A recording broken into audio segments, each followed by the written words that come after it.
ప్రకాశం జిల్లా Markapuram sub collector office ఎదుట మండలంలోని క్రైస్తవులు ధర్నా చేపట్టారు.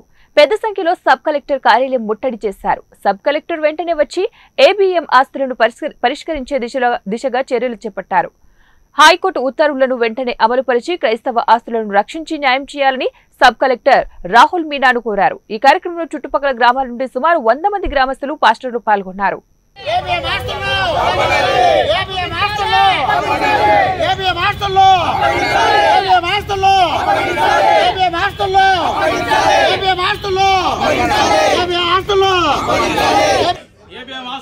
ఆస్తులను